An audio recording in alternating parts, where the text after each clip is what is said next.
اعوذ باللہ من الشیطان الرجیم بسم اللہ الرحمن الرحیم اللہم صلی علی محمد وعلی آل محمد کما صلیت علی ابراہیم وعلی آل ابراہیم انک حمید مجید اللہم بارک علی محمد وعلی آل محمد کما بارکت علی ابراہیم وعلی آل ابراہیم انک حمید مجید ورفعنا لک ذکرک۔ اللہ تعالیٰ نے نبی پاک صلی اللہ علیہ وسلم کا ذکر بلند کیا۔ معزز سامعین اکرام، السلام علیکم۔ عبدالرحمن امان سلسلہ سیرت النبی کے ساتھ آپ کی خدمت میں حاضر ہیں۔ اس سے پہلے جو ویڈیو گزری ہے اس میں مذہبی انتظامات، حکومت کی تشکیل، اسلامی حکومت کی تشکیل، داعیہ اور مبلغین اسلام روانہ کرنا، ان کی تعلیم و تربیت، اسی طرح مساجد کی تعمیر اور ائمہ نماز کا تقرر۔ آج تاسیس و تکمیل شریعت بیان کی جائے گی انشاءاللہ۔ تو میں شروع کرتا ہوں۔ بسم اللہ الرحمن الرحیم۔ الیوم اکملت لکم دینکم واتممت علیکم نعمتی ورضیت لکم الاسلام دینا۔ سورۃ مائدہ آیت نمبر 3۔ ترجمہ: آج ہم نے تمہارا مذہب کامل کر دیا اور اپنی نعمت تم پر تمام کر دی اور اسلام کو تمہارے لیے مذہب پسند کیا۔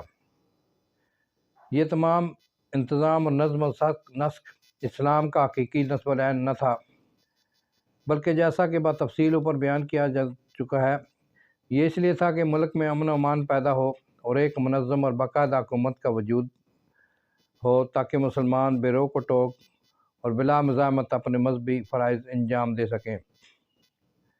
صحیح بخاری میں ہے کہ حضرت عبداللہ بن عمر رضی اللہ تعالیٰ عنہ سے کسی نے اس آیت کے معنی پوچھے۔ وَقَاتِلُوهُمْ حَتَّى لَا تَكُونَ فِتْنَةٌ وَيَكُونَ الدِّينُ كُلُّهُ لِلَّهِ۔ سورۃ انفال آیت نمبر 39۔ ترجمہ: ان کافروں سے جہاد کرو یہاں تک کہ فتنہ نہ رہے اور مذہب تمام تر خدا کے لیے ہو جائے۔ انہوں نے فرمایا کہ یہ حضرت صلی اللہ علیہ وسلم کے زمانہ میں تھا جب اسلام کم تھا۔ آدمی اپنے مذہب کی بنا پر فتنہ میں مبتلا ہو جاتا تھا، لوگ اس کو قتل کر دیتے تھے۔ اب جب اسلام ترقی کر گیا تو کوئی فتنہ نہ رہا۔ ہجرت سے 8 برس تک کا زمانہ تمام تر انہی فتنوں کی داروگیر، مخالفتوں کی شورشوں اور ہنگاموں کی مدافعت اور ملک میں امن و امان قائم کرنے میں گزرا۔ اسی لیے 8 برس کی وسیع مدت میں فرائض اسلام سے جو چیز ہر جگہ اور ہر موقع پر نمایاں نظر آتی ہے وہ صرف جہاد ہے۔ یہی وجہ ہے کہ تاریخ میں ایک ایک غزوہ کی تفصیل سینکڑوں صفحات میں ہے، لیکن نماز، روزہ، زکوٰۃ کے متعلق 2 4 سطروں سے زیادہ واقعات نہیں، وہ بھی اس طرح کہ جب کوئی سن ختم ہوتا ہے تو اس قدر لکھ دیتے ہیں اسی سال فرض نماز کی رکعتیں 2 سے 4 ہو گئی۔ اس کی وجہ یہ نہیں کہ خدا نخواستہ ارباب سیر دیگر فرائض کی اہمیت پیش نظر نہیں رکھتے تھے، بلکہ واقعہ یہ ہے کہ غزوات کی مصروفیت اور ملک کی بدامنی کی وجہ سے اکثر فرائض دیر میں فرض ہوئے، اور جو پہلے ہو چکے تھے ان کی تکمیل بھی بتدریج اسی زمانہ میں ہوتی رہی، جس کے لیل و نہار زیادہ تر مخالفین کے تیر بازوں کے روکنے میں بسر ہو گئے۔ جن احکام کا تعلق قانون ملکی سے تھا وہ اس وجہ سے نازل نہ ہو سکے کہ اب تک اسلام کوئی حکمران طاقتور نہ تھا۔ خالص مذہبی فرائض اور احکام بھی رفتہ رفتہ اسی زمانہ میں نازل ہوتے رہے، اور بتدریج جیسے جیسے ان کے مناسب حالات پیدا ہوتے جاتے تھے وہ تکمیل کو پہنچ رہے تھے۔ سب سے بڑا نقطہ احکام کے تدریجی نزول میں یہ تھا کہ ان سے مقصود محض عربوں کو ان کا بتا دینا مقصود نہیں تھا، بلکہ عملاً ان کی زندگی کو اس پر کاربند بنا دینا تھا۔ اس لیے نہایت آہستہ آہستہ بتدریج ترتیب کے ساتھ ان کو آگے بڑھایا گیا۔ اسی نقطہ کو حضرت عائشہ رضی اللہ تعالیٰ عنہا نے نہایت خوبی سے بیان فرمایا ہے کہ پہلے عذاب و ثواب کی آیتیں نازل ہوئیں، جب دلوں میں استعداد اور رغبت پیدا ہو گئی تو احکام نازل ہوئے، ورنہ اگر پہلے ہی دن یہ حکم ہوتا کہ شراب نہ پیو تو کون مانتا۔ الغرض ان مختلف اسباب کی بنا پر اسلام کے اکثر فرائض اور احکام اس وقت تک تکمیل کو پہنچے جب تمام ملک میں امن و امان قائم ہو گیا۔ مکہ معظمہ کے قیام تک روزہ سرے سے فرض نہیں تھا۔ مدینہ منورہ میں روزے فرض ہوئے، لیکن زکوٰۃ کی فرضیت 7-8 سال کے بعد ہوئی۔ اس کی وجہ یہی تھی کہ رات دن کی مارکہ آرائیوں سے مالی حالت اس حد تک پہنچنے کہاں پائی تھی کہ زکوٰۃ کی فرضیت کا موقع آئے۔ فتح مکہ سے پہلے مسلمان اس سرزمین مقدس پر قدم نہیں رکھ سکتے تھے، اس لیے اس وقت تک حج بھی فرض نہ ہوا۔ نماز روزانہ کا فرض ہے اور یہ فرض اسلام کے وجود کے ساتھ آیا، لیکن اس کی تکمیل بتدریج ہجرت کے 6-7 برس کے بعد ہوئی۔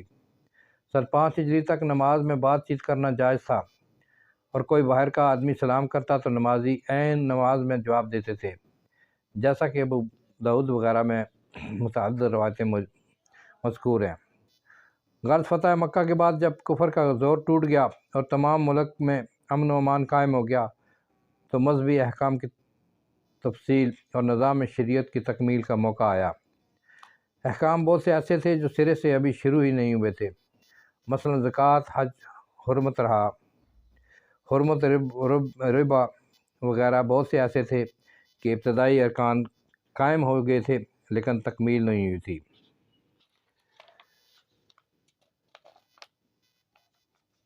عقائد اور اسلام کے اصول اولین۔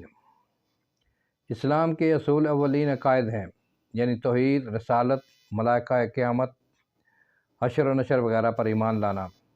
حضرت صلی اللہ علیہ وسلم پر اول وحی جو نازل ہوئی تھی، اقرأ بسم ربک الذی خلق، اس میں خدا کی بڑائی کے سوا کسی مخصوص عقیدہ کی تعلیم نہ تھی، لیکن دوسری بار جو وحی نازل ہوئی تھی وہ یہ تھی، یا ایھا المدثر قم فانذر وربک فتکبر وثیابک فطہر والرجز فہجر۔ سورۃ المدثر آیت 1 سے 5 تک۔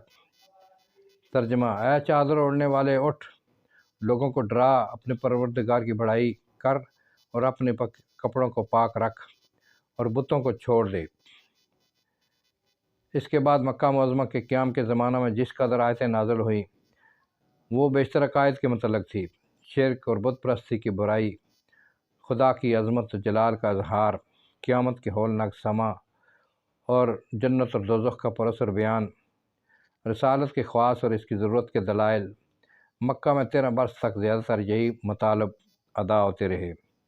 غرض عقائد کے تمام اجزاء اگرچہ آغاز اسلام ہی میں لوگوں کو سنائے جا چکے تھے، لیکن مکی آیتوں کے استقصاء سے ظاہر ہوتا ہے کہ ہر ایک کا بیان الگ الگ ہوتا تھا۔ عقائد کا مسلسل بیان سورہ بقرہ اور سورہ نساء میں ہے، اور یہ دونوں صورتیں مدینہ میں نازل ہوئیں۔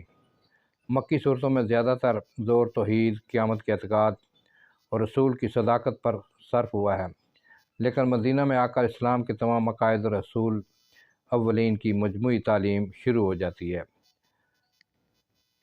ایمان اور اسلام کے اصول اولین کے متعلق سورہ بقرہ کی سب سے پہلی آیت۔